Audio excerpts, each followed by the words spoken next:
everyone, and welcome to History and Games, an audio and video podcast that celebrates the educational power of video games, whether that's science, math, or in my case, history. Last time I interviewed Professor Josiah Ober of Stanford University. We talked about the origins of Western democracy. We tied it to some video games that sort of cover that subject, but I also asked him about the current state of democracy and if democracy around the world is in danger. And so if you haven't checked out that episode, please do so. I think you'll find it very interesting. You can find it on any audio podcast platform, or you can go to my YouTube channel, History and Apostrophe Games, and check it out there. Now, I'm going to continue my ancient Greek Odyssey because today we're going to talk about ancient Greek heroes, but with a twist. We're not just going to talk about the fun, action-packed romantic adventures of Perseus and Theseus and Odysseus and all that. We're actually going to dive deeper into ancient Greek heroes and how they did wonderful, great things, but they also did some pretty terrible things that in today's society would land them in federal prison.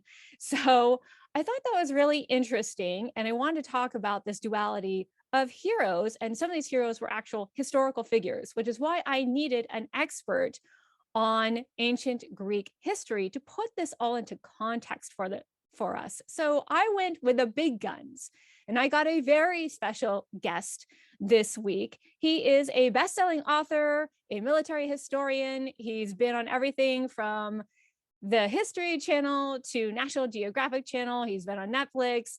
I want to welcome to the show, I'm a big fangirl of his, Professor Barry Strauss. Yay, thank you so much for being here today. My pleasure, Meg. Thanks so much for having me. How are you doing? I'm doing great, thanks. How are you? I'm good. Ready to talk about some ancient Greek heroes? Let's do it. Yes. Now, just to set this up for everyone, I did a call to action on my social media account. I actually did this a couple of times throughout the past 6 months because I knew this episode was coming. And I asked people to define a hero. What is a hero? Who do you know that you consider heroic? And the answers across the board were always heroes are somebody who help other people. They save other people, or they put their own safety and welfare in danger to better other people's lives. So that could be firemen or doctors or nurses who save people, or that could be that teacher in 5th grade who inspired you to go on and do a lucrative, fulfilling career. But the term hero has changed over the millennia. Back in ancient times, the idea of an ancient hero, it was very different. And so I sort of wanted to focus on that because when we were all growing up, and I don't know if you felt the same way, but when I was growing up, I loved tales of Greek mythology. They were so fun and action-packed. There were these adventures where, Jason and his Argonauts, they go off on a quest to find the Golden Fleece. Jason ends up fighting both a dragon and a robot, which is really cool. Right. And then you have Theseus, who saves Athenian children from being eaten by the Minotaur of Crete. You've got Perseus, who saves a princess from a sea monster by first fighting a Gorgon, cutting off her head, and then using the power of her stony stare to turn the sea monster into stone. And then you've got the 12 labors of Hercules. They do these really amazing, cool things, and we grow up thinking of them as very heroic. But as you get older, you sort of realize that these stories are a little sanitized. So we kind of see this other side of Greek heroes, but we kind of understand why they're worshipped. They're bigger than life, right? They're still kind of cool. At least they did some amazing things. So why do I have a historian here today? Well, I wanted to focus on the ancient heroes of the Iliad and the Odyssey, because these heroes were literally worshipped by the ancient Greeks in hero cults. And as I talked about in my episode with Professor Sarah Iles Johnston, hero cults were a real thing. They were elaborate rituals to heroes who were part of the death cult, but they had really cool powers that could help or hinder a community. But if we look at the ancient Bronze Age heroes, they're extremely problematic, which is why I have Barry Strauss here today, because he wrote a whole book on the Trojan War and put it into historical context so that we can understand better why these heroes did what they did, who they are, and why they were worshipped you're all probably familiar with the Iliad. It's, on the surface, it's about a Trojan prince named Paris or Alexandros. He goes to Sparta, falls in love with the Spartan queen, and they run off together, and it kicks off a war between the Greeks and the Trojans that supposedly lasts for 10 years. And the Greeks eventually win this fight by essentially tricking the Trojans into letting them into the city. They hide in this big wooden horse, you know it as a Trojan horse. They get into the city, they sack the city, they go home with plunder and Helen, and it's supposedly a happy ending. But really, it's about it celebrates the glory, Kleos of Achilles, the ultimate warrior of his time. And, this tale is over 15,000 words long. And for most of it, Achilles does the superlative, the glorious, the honorable act of absolutely nothing. Yes, out of the 24 books of the Iliad, Achilles spends nearly 20 of them pouting in his tent and crying to his mother and wishing death and terrible things on his own colleagues, right? All because King Agamemnon hurt his feelings. But yet it's been prophesied that if he stays at Troy, he'll die a glorious, amazing death that the muses will sing about for eons to come. Thus, Achilles attempts to have his cake and eat it too. He sticks around to taunt Agamemnon while watching his comrades die horribly around him. It never, ever occurs to him that he's, if he's going to pull that kind of stunt, something cataclysmic is going to happen in order to spur him into battle. Sure enough, his soulmate Patroclus dies in battle. He's killed by the Trojan prince Hector. And only then does the best of the Achaeans pick up his spear. But when he finally joins the fray, what he does is so offensive, it's literal anathema to the gods. And the Iliad ends not with a Trojan horse trick, but with King Priam of Troy having to literally beg for his son's body back, which Achilles tried to mangle out of pure spite. Wow, what a hero. At least that's how my schoolmates and I thought of Achilles when we took Greek seminar. Everybody hates Achilles. It's really easy to do, but I feel like we're missing context. Why did the ancient Greeks worship him? Did they love him? Did they hate him? But why was he the ultimate warrior of ancient Greece? I've never gotten a satisfactory answer. So that is where Barry Strauss comes in. I'm hoping you can talk about the Iliad and these Bronze Age heroes and warriors and explain why they do some things that would be kind of particularly heinous to us, but also would be you would think they'd be heinous to the archaic and classical Greeks who fought in a very different way. They fought in a group, they fought in a phalanx. You had to coordinate a group and be together, and yet you have this one-man killing machine breaking all the rules.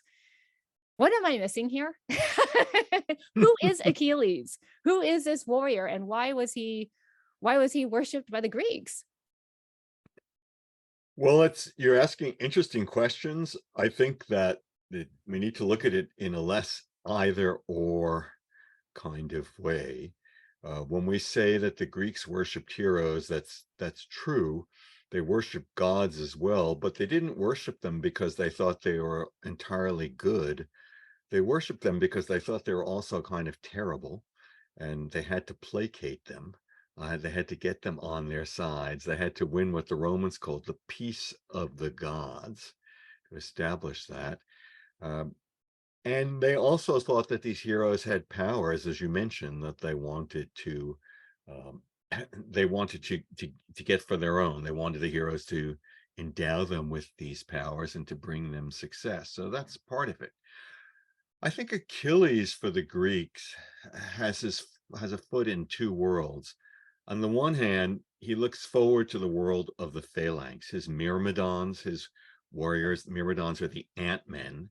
They fight like ants. They literally mean the ant-men. They fight like ants, and they work together in a quasi phalanx.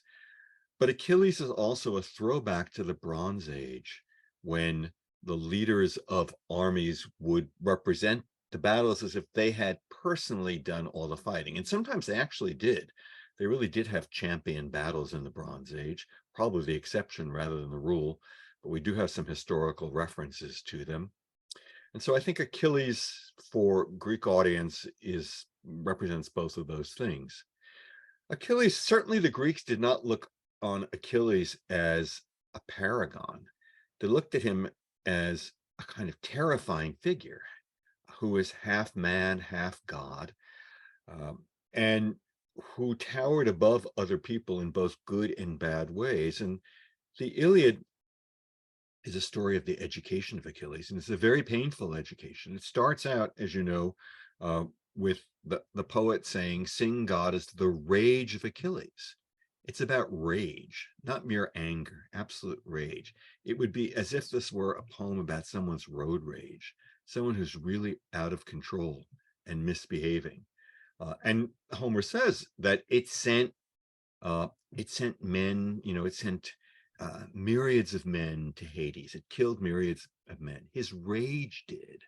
Um, and yet the will of Zeus was done. So how it part of the purpose of the poem is to explain to the listeners, how can this be? How can such terrible things happen and yet somehow fulfill the will of Zeus? It's another way of saying, what's life all about? What does all really mean? And what can we learn from a figure like Achilles? So not entirely a hero in our sense, a hero in the Greek sense of someone who achieves greatness and who is larger than life, uh, but not necessarily somebody who you want as your best friend. Far from it. It's interesting because we're talking about, glory and how the ancient Greeks were Mhm. always chasing glory. Can you talk about Yes. the importance of that for these Bronze Age warriors and just for ancient Greek warriors in general? Why was chasing glory so important for them? Glory and honor. Um, I don't know. I don't think we're all that different. I think that nowadays people chase greatness. They want to achieve success. They want to rise to the top. Some people want to be celebrities. Lots of people want greatness. Lots of people want to be number one. I don't think the Greeks are really any different from us in that sense. What makes the Bronze Age different is that they measured this in material terms rather than abstract terms. And that's partly because in the Bronze Age, human beings had barely begun to invent abstractions. They would have to talk about things in material terms. So Achilles, as you know, cares about his prizes, and he is furious, driven to rage, because Agamemnon threatens to and then does take away his greatest prize, who is a woman, and Briseis. So for Achilles, she's clearly, I mean, clearly this is horrible to us that you would measure someone in a human being. It's akin to slavery, and it's akin to sex slavery, which we rightly think of as a terrible thing. Um, but this is a more primitive civilization, and they looked at things in different terms. I think that Greeks in the classical period, looking back, sadly, classical Greece did have slavery, but they would look at the way that Achilles treated Briseis and they wouldn't be entirely down with it.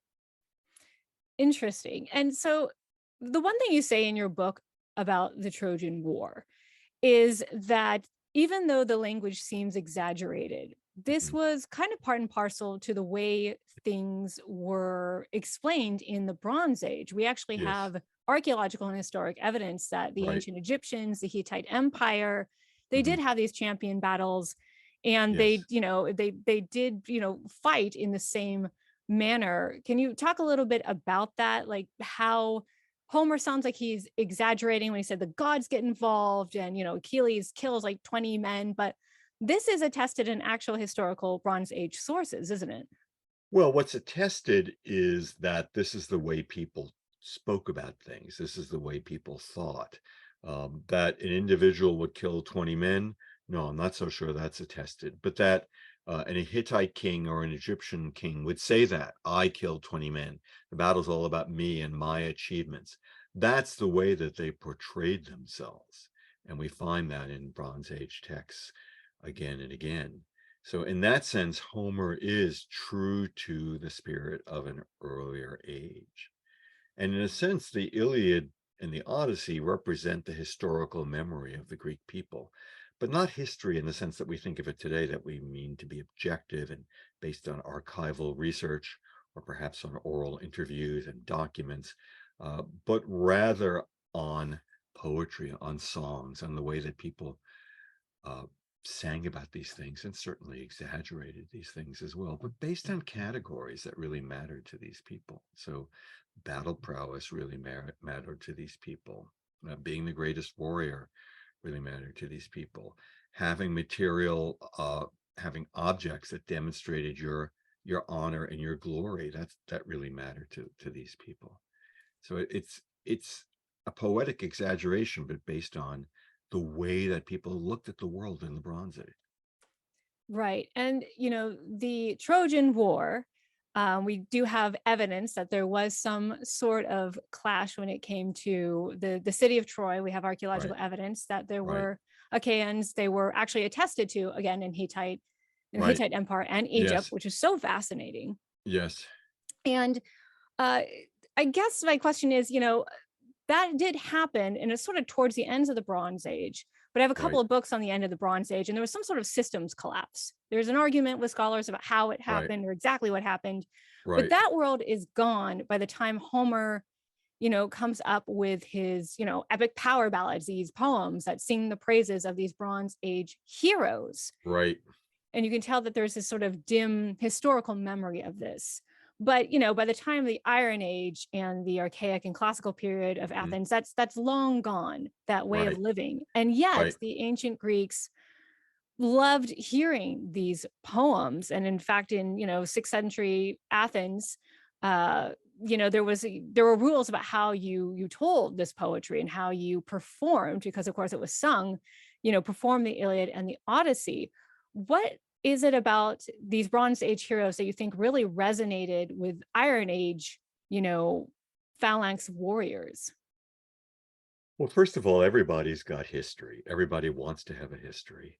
And, the United States is a relatively young country, but we look back to the colonial period, whether it be 1776 or 1619 or whatever year you wish. We certainly look back to that a lot and want to root our current life in that period. So I think the Greeks are no different from anyone else in that. The Bronze Age had a mythical power. As you said, those civilizations were gone, but they remembered them and they could see many of their monuments, and they built their civilizations in some of the same places. Take Athens, Athena in Greek, or Athena in ancient Greek. This is actually a pre-Greek name. It's a name that goes back to the inhabitants of Greece before the Greek speakers even got there.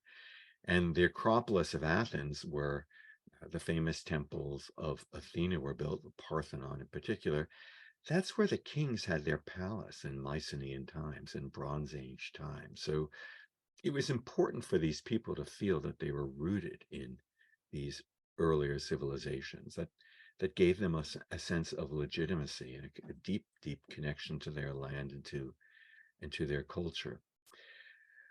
The Bronze Age people were different, but some of their values continued on to the classical period. And there's always a tension in classical Greek civilization between the ideals of the group and the ideals of the individual. We see it again and again in Greek civilization. One of the most famous and problematic characters in 5th century Athens is Alcibiades, the ward of Pericles, who is an Athenian statesman and an Athenian general and an Athenian trader, or Socrates, who was his teacher and who Alcibiades wanted to be his lover, but Socrates um, kept away from that, at least physically. Um, Socrates, too, is a figure who fights in the phalanx and is a loyal Athenian, but he's also someone who sees himself as having a duty to the god, as he puts it, that sets him apart from the citizens of Athens, uh, and that makes him a law unto himself. So there's always this tension in Greek society, and I think the Bronze Age heroes give the Greeks a way of expressing their frustrations, the tension that's so important a part of Greek civilization. Is one of the reasons why Greek civilization is as fertile and creative as it is, precisely because there are these tensions. Interesting. I never thought of it that way. And you mentioned, Alcibiades Mhm. and Pericles, and that is a Right, great segue into more historical figures that sort of right, follow the narrative arc of right, heroes. I noticed that again, these heroes sort of have this arc where they start off doing something really amazing, but then they do something potentially terrible. And, Right. some of these demigods end up, having kind of an inglorious death. Theseus Mhm. goes off and dies on some small island off the coast of Right. Athens. Right. Uh, you know, the same with, Oedipus, his whole family kind of goes and falls apart. Jason is Mhm. crushed by the mass of the Argo. So Right. they always have this narrative arc of balance of, Right. doing great things and terrible things. And it Right. feels like actual historical figures kind of follow the same narrative arc. And I don't know why that is, but it just seems to work out that way. So I wanted to talk about one kind of heroic figure that follows that very unusual arc, which is Themistocles. Yes. He was a 5th century BCE Athenian statesman. He's one of my favorite Yes. figures in history because he's very much an Odysseus character. He's very wily. It's his idea to create an Athenian navy right before the Second Persian War. The Athenians had tripped over a cache of silver that they had found in a nearby mine. They're going to use it to, lower taxes or give everyone a bit of money and they could go buy a new cloak. And Themistocles was like, wait, you fools, what if we pulled this together and created a navy that could, not only defend us, but go off and go get food and treasure and whatnot. And he had this incredible foresight. And in Herodotus, he does all these clever, wily things to win uh, a couple of battles against the Persians. You have a whole book on it called The Battle of Salamis, the naval encounter that saved Greece and Western civilization. I encourage everyone to go read that book. It's fantastic. And Herodotus, makes Themistocles kind of seem like a hero, but then Thucydides ends up picking up the story where it turns out that eventually Themistocles is looked upon with suspicious. Maybe he's too successful, maybe he's a little too arrogant. He's ostracized out of Athens, but he's not just ostracized. He starts creating trouble against the Spartans. He foresees trouble with the Spartans, which will end up in the Peloponnesian War. He starts causing trouble.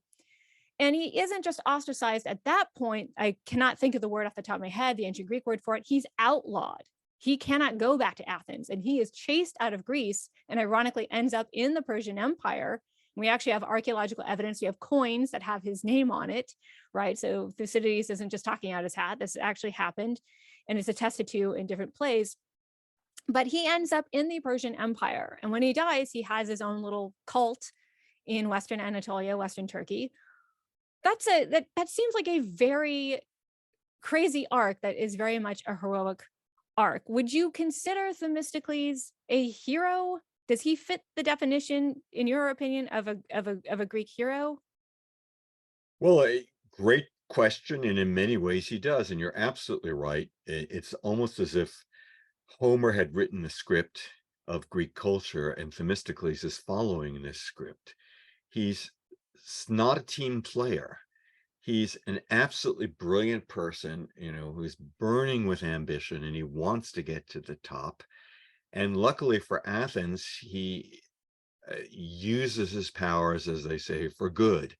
He uses his powers to talk the Athenians into doing the right thing, and the other Greeks into doing the right thing at the Battle of Salamis. But he does so by using Odyssean wiles, by tricking people, by using cunning, and it works. He's got the vision to see how things work, but he's way too big for his britches or for his tunic.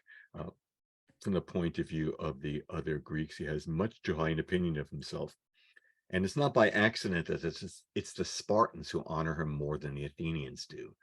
Because for the Spartans, it's no skin off their nose to honor an Athenian. But for the Athenians, well, there are many other politicians in Athens, and the Athenians don't want to see anyone become too powerful.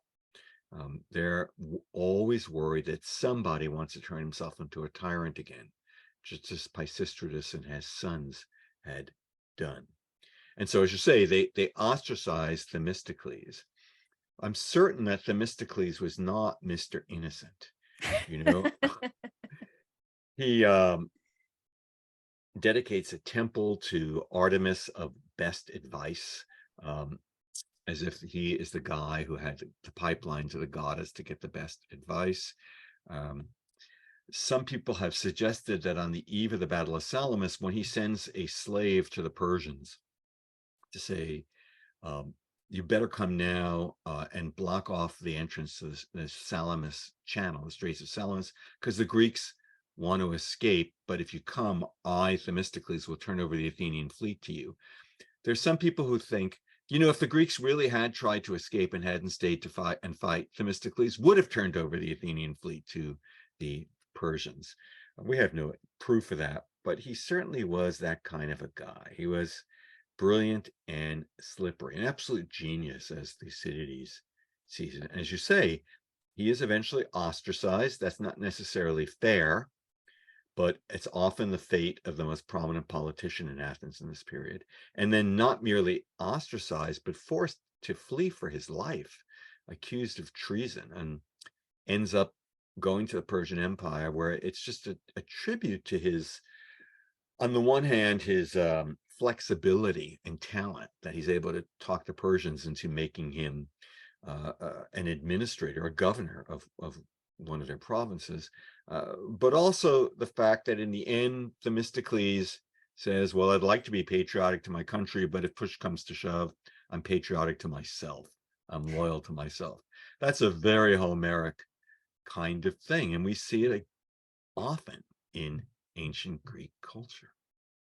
So would it be fair to say then that Homer really reflects that culture, and that culture continues even into the historic period and the archaic and classical and maybe even Hellenistic period? Oh, absolutely. Absolutely. This is a culture that, as I say, it's torn between the group and the individual. And there's just this constant tension between the group and the individual. It's one of the things that makes them so fascinating. I mean, um, they ultimately worship individuals. The supreme example is Alexander the Great, who demands to be worshipped as a god. And the Spartans famously say, if Alexander wishes to be a god, let him. The other Greeks are not as brave, and they bow down to Alexander. But there are earlier examples, even before this. For instance, Lysander of Sparta, who wins the Peloponnesian War. There are some city-states that worship him as a god. There's certain what's the word, prodromes. Sorry, I can't really think of a good English word. Um, but hints of what's to come in Greek culture that ultimately ends up with an Alexander. Of course, Alexander's a king. He doesn't live in a polis. He doesn't live in a city state. But ultimately, Greek culture comes around to kings again, and city states have to compete with kings. And there's something in the Greek soul that is okay with a king, that will worship a king, that was willing to worship one individual over others. Right. And so when we talk about Roman heroes, we Mhm. sort of inherit this idea from the Greeks that these heroes are bigger than life. They're stronger, Right, they're better, they're right. faster, and they do great things, but they also, because they're so passionate, they do terrible things. Yes. It feels like in order to win godhood or be a hero, you seem to have to do big things, both great and terrible at the same time. And this feels like this sort of, as you mentioned, like the Romans kind of inherit this idea. Who's a Yes. great example of a Roman hero that sort of fits that narrative arc of doing maybe both great things but terrible things? Aeneas, you know, Virgil in the Aeneid. Virgil, is this fantastic poet who models himself on Homer and comes up with the epic of the founding of Rome. And one of the themes is that in order to found a city like Rome, you have to break a lot of eggs to make the omelet. And one of the eggs that gets broken in the story is Dido, who Aeneas uh, loves and leaves, and she commits suicide. And supposedly, you know, uh, curses Rome, saying, Carthage will always be your enemy because of what happened. So uh, it's it's a story of heroism, but it's a very unsavory story. Uh, and I think that Virgil is also speaking to his own time. He, in a way, is the court poet of Augustus, the first Roman emperor, and Augustus climbed to power over a mountain of corpses. And uh, Virgil is saying, in a way, this is what you have to do. This is what you have to do if you want greatness. And it's tragic. maybe it's for the good of society, but it's not for the good of individuals. It's a very tragic story. So that is part of um, the way the ancients looked at heroism. Remember, these are polytheistic cultures, and one of the aspects of polytheism is that you think their gods are good, and sometimes the gods are not so good. And it's a way of saying that life ain't perfect. And a realistic view of life will accept the fact that there's going to be good and bad. And Achilles says this towards the end of the Iliad, when he and Priam are having a good cry together over fate. And Achilles says that Zeus gave us two jars, and one jar has good things and one jar has bad things. And nobody gets to spend life only taking from the good jar. Everybody has to take from the bad jar as well. Um, this, I think, is how the Greeks looked at the world. Right. Do you think we could benefit from looking at the world in the same way? Of course, I mean, you don't have to be a polytheist to look at that way as well. I mean, monotheists look at it also. If you think of the book of Job, which is admittedly one of the books of the Bible that's most influenced by the Greeks, nonetheless, uh, we get a similar thing there, that God will give us bad things as well as good things. And in the end, we can't understand it. We have to believe that God is ultimately good in the last analysis, but it's not, life is not going to be a bed of roses. So yes, I think we need to understand that. And it's harder to understand it when you're young, because fortunately, most of us have pretty good lives when we're young. But as you get older, it becomes clearer. Right. It definitely you get that experience. You're like, huh, this wasn't as easy as I thought it was going to be. Yeah, alas, yes. So I wanted to ask you something kind of fun. Who is your favorite hero from either the ancient Greek or Roman sources? Who is somebody that you find particularly fascinating? Well, fascinating and hero is not necessarily the same thing. And way you defined hero in the beginning, which is a really good way to define hero for our society, I don't think it's necessarily the way the ancients would have defined a hero. A hero is someone who does great things, but not entirely good. Um, Themistocles is utterly fascinating. Augustus is utterly fascinating, in not in again, not entirely good ways. Augustus, in a way, and is the man who ends the Roman Republic and begins the Roman monarchy, what we call the empire. And he's responsible for the death of a lot of people and a lot of civil war. But he creates a lasting peace, and that's no small thing. Themistocles is ultimately a traitor to save his life, but he's the guy who saves Athens. He's the guy who defeats the Persians. In fact, he saves Greece from Persian rule, and certainly saves democracy. If the Persians had conquered Greece in 480, um, they wouldn't have been Nazis. They wouldn't have destroyed the Greeks, but I think they would have destroyed democracy, certainly in the Greek mainland. Maybe it could have survived in Sicily and southern Italy, but it would have been a very different Greek history if the Persians had won. And Themistocles, more than anyone else, was responsible for that outcome. He didn't do it single-handedly, but his contribution was outstanding and indispensable. So yeah, really fascinating figure. I am also team Themistocles. I love him. He's my favorite person. It's interesting though, because this is history and games. And I was thinking while you're talking, no one's ever made a video game that I know of Themistocles. He is briefly mentioned sort of out of hand in Assassin's Creed Yeah. Odyssey, which Ah, is the Peloponnesian War. But you yeah. eventually end up meeting a Persian who met Themistocles. And that's about the closest it's ever gotten. And I'm writing a historical fiction book on Themistocles, but there's such a dearth of like fiction for Themistocles. And I'm wondering if he's just too big and powerful, or people don't understand him, or he's hard to write about. Why is there not more Themistocles in the world? That's a great question. I did my part. You did.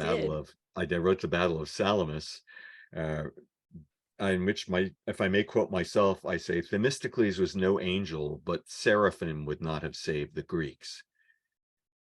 I think that's the story of Themistocles. Yeah, we need the Salamis game. Themistocles suffers in English from the fact that his name is not easy to pronounce. No. Alexander's pretty easy. Caesar's pretty easy. Augustus pretty easy. Themistocles, nah, not so easy. It So it it it doesn't. My brother keeps calling him Thermometer, and I'm like, "No, yeah, it's Themistocles." maybe Themi or something. I don't know. Yeah, Uh Themis. Themis. Yeah, it's tough. It's really tough. But yeah, no, it's a great story. And Herodotus is one of the greatest storytellers of all time. But maybe something this that, uh, the most gut-wrenching part of Herodotus is the story of the Battle of Thermopylae. Compared to Thermopylae, Salamis is almost a comedy. You know, Thermopylae is just totally gut-wrenching and you're drained when you finish it. But Salamis ends with the comedy of Xerxes seeing Queen Artemisia, the first female admiral in history. She's a fascinating figure as well. He sees her ramming a ship. It's actually one of his own ships. She's saving her skin that way and also um, settling a vendetta with a personal enemy. But he can't really see what's going on. There's no binoculars from where he is on land. And one of his servants says to him that Artemisia has rammed an enemy ship, a Greek ship. And Xerxes supposedly exclaims, "Woe is me, my men have become women, and my women have become men." A sexist statement, but from the point of view of the Greeks, pretty funny. And maybe even from our point of view, pretty funny. Um, so the story of Themistocles is also kind of a comedy. Whereas the story of Leonidas, it's sad, it's tragic, it's Hollywood. It's easier to tell a story like that than it is to tell a story about Themistocles. But it is really a great story. You've been on the History Channel and National Geographic or wherever. Right, Uh, right. do you feel like those kind of shows really help sort of bring that history to life? Do you think they're a useful tool for teaching people about history that may not have heard of it? Because until you wrote your book, and I'm so glad you did about the Battle of Salamis, I'd never heard of it. The whole reason I picked it up was because of the subtitle, "The Naval Encounter That Saved Greece and Western Civilization." And I was like, no, this can't be true. I've never heard of this battle. And then it turns Well, out it is very true. So do you feel like movies like 300 or video games like God of War and Hades, is this a good way to kind of get your foot in the door with this kind of history? Or is this maybe a terrible idea because they tend to be so fictitious? it's a great way to get the foot in the door. It's a great way to get the foot in the door. Anything that will interest people in history is terrific, even though some of the movies, I think that the documentaries really try to be true to life. Sometimes they succeed, sometimes they don't, but they're not pure fiction. The movies, the video games, they can be more fictional, but I think they play an important role, especially in our society, in which there are a lot of people who unfortunately don't read books anymore, and um, there are a lot of other temptations. People don't read books for bad reasons, but also for good reasons, because there's so many other alternatives. So it's really important that we do as much as we can to get the real story out there and to get people to think, and then to get them to want to take the next step of reading a book, and then maybe even going all the way and learning Greek and Latin and reading these in the originals. That is just a fantastic experience, especially reading Homer in Greek. There's nothing like it. But yeah, no, absolutely. What was Um, your gateway into the classics my and gateway military drug history? was Thucydides, without question. It was 1970, the Vietnam War was still going on, and I was a freshman in college, and I read Thucydides, and I thought, this is amazing. It's as if this guy is writing about Vietnam. How did he know what life would be like today?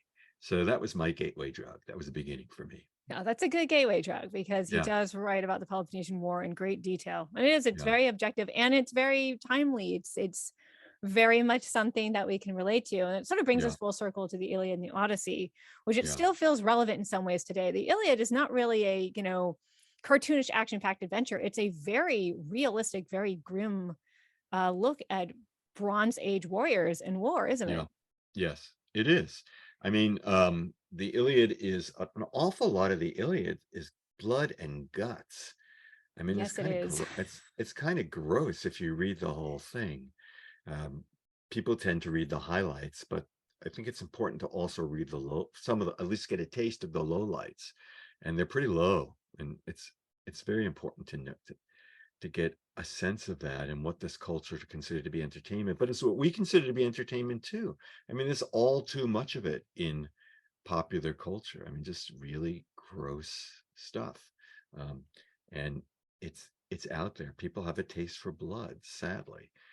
The thing that about Homer, though, is that it's poetry and it's magnificent poetry, and it tries to teach a lesson. It tries to teach morals. It's as if this is poetry written for bad people, to say we want to take you beyond the bad things you believe in, and we want to teach you a lesson. I mean, the story of the Iliad is a story of Gilgamesh. It goes back to very early civilization. It's a story of growing up and learning that, life is not just all about having fun and killing people. Life means you're going to die too.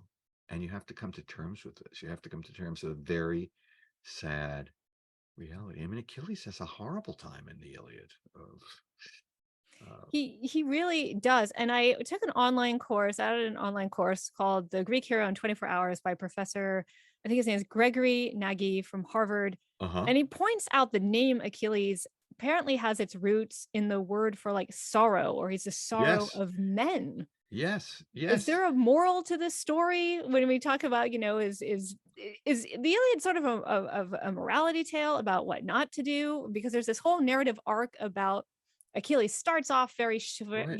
very chivalrous, and he seems the better man than King Agamemnon, who's causing all sorts of problems for the Greeks. He stands up to Agamemnon. They have a falling out over their prizes, their Right. women, and Right. then Achilles retreats, and he doesn't come onto the battlefield until much later. He wreaks Hmm. havoc, but Hmm. then he kind of steps back and finally almost comes to his senses. Was Hmm. there a moral to the story with Homer, or am I reading too much into it? Yeah, no, there is a moral to the story. It's meant to be a moral tale. And as you said earlier on, we root for Hector. We're meant to root for Hector. I mean, Hector is the good guy. Hector's there defending his homeland, his family, his wife, his child, um, his people. Uh, but the poor guy doesn't have a chance against Achilles because Achilles is just a better fighter than he is. He's a greater warrior. And Hector knows he's going to die. He tells his wife, Andromache, I know I'm going to die, but I have to do it anyhow, for the sake of my honor and for the sake of my country. He also says to her, well, it's too bad, Andromache, you're going to end up being a slave to some Greek. It's a pity. Thanks, But husband. yeah, thanks. He's not entirely good. None of these people are, but he's better than Achilles. And how does the Iliad end? It ends with the funeral of Hector. It ends with people lamenting Hector. Achilles doesn't get the beautiful death he wanted. It's Hector who gets the beautiful death. It's not. This is not a term in the Iliad. It's not a term in Homer. It's a term of later Greek poetry, but it's something that the Greeks aspire to: a beautiful death.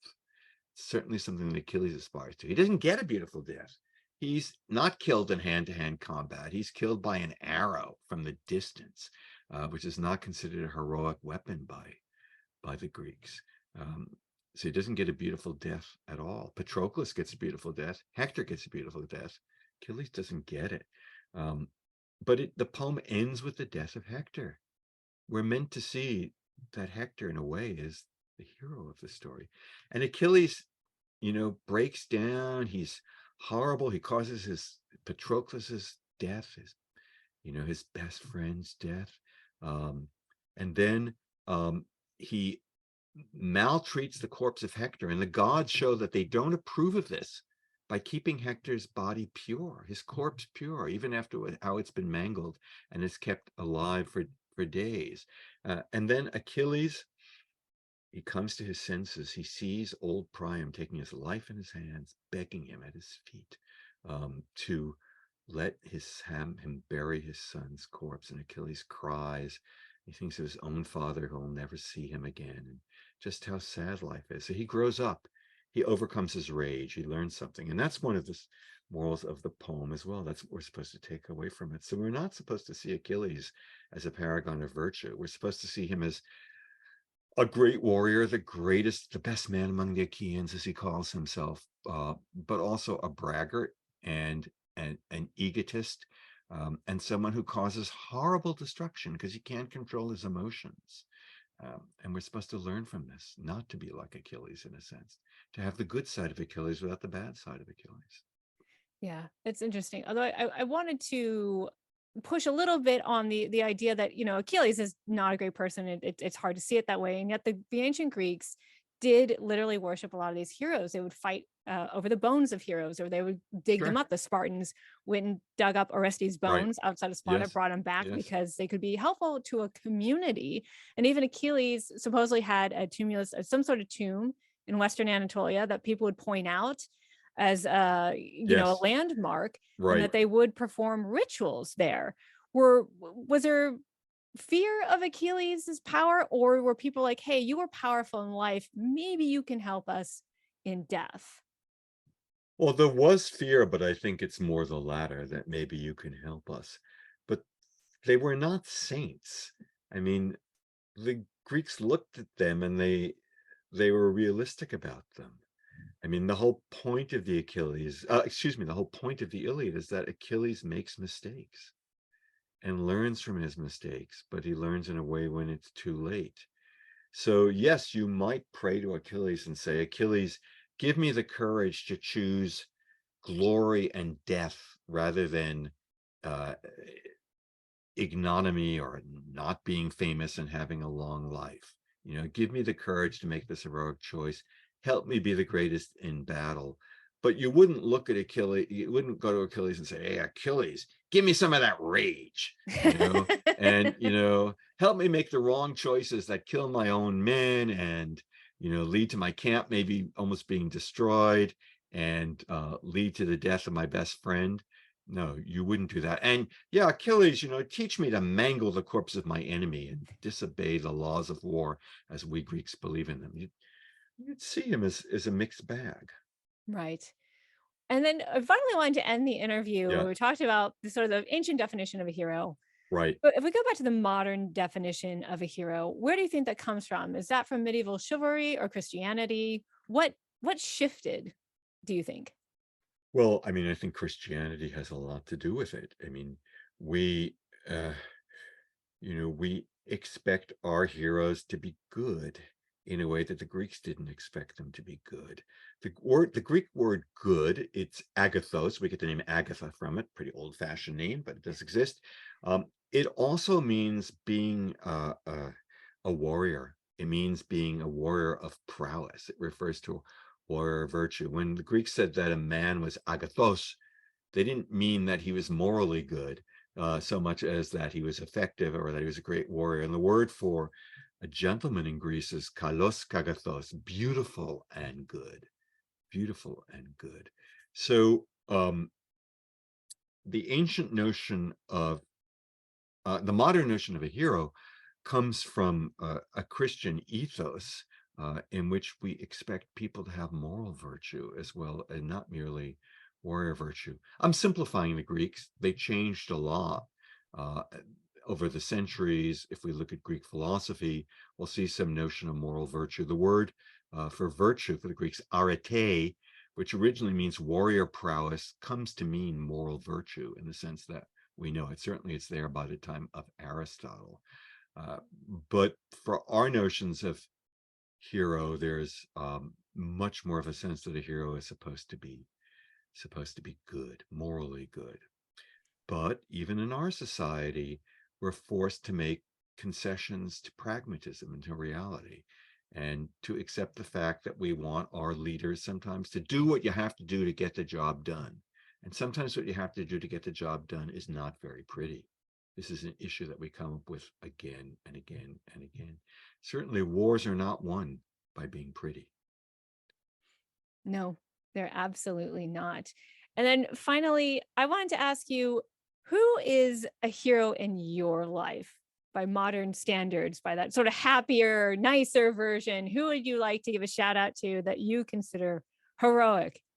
If you want to be the ancient Greek kind and be like me, that's totally acceptable. But if you have someone that No. you want to give a shout out to, I'd love to hear it. I wasn't expecting that question, I but know I it's think tricky. that, you know, I think nurses are heroic. I mean, I think nurses are unsung heroes of our society. I mean, I've seen what nurses do in hospitals. How about any family members, any friends you want to give a shout out to? Yeah. Possibly a Family, trick question. possibly a trick question.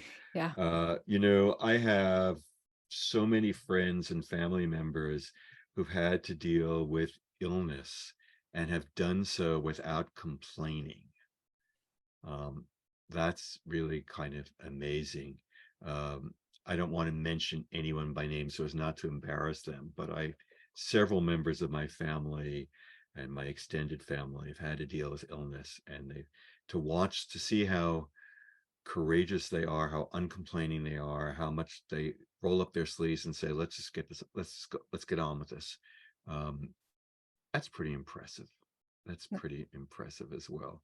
I mean, one can talk about, there's so many people in our society. There are firefighters, uh, and police, and soldiers who put their lives on the line for all of us. These are very heroic people, and we need to respect them. We need to thank them for what they do, and they ain't making a lot of money either. That's for sure. No, it feels like ironically, all the people we consider heroic in society are underpaid and underappreciated in a lot of ways, I think. Well, they are, and they're not appreciated enough. But yeah, I think there are many such people. There are heroes among us.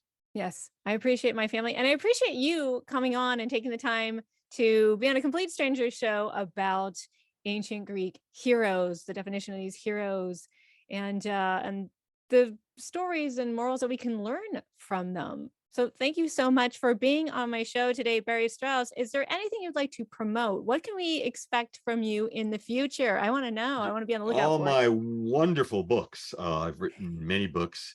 Of course, I wrote this book on the Trojan War, which you can see here, and it's still available on Amazon and bookstores. And I've got a whole shelf of all my books. I will get my most recent book. My most recent book is this one. It's called The War That Made the Roman Empire: Antony, Cleopatra, and Octavian at Actium. It's Ooh. about this battle, this naval battle like Salamis that took place in waters uh, off Greece. It's very dramatic, and it's got one of everyone's favorite characters in antiquity, Cleopatra. So I really had fun writing this book. And I'm currently writing a book, a slightly different subject. I'm writing a book called Rebels, the Jews in Rome, and it's about Jewish revolts against Rome and Jewish relations with Rome for over a period of about 200 years, from 63 BCE to 135 CE.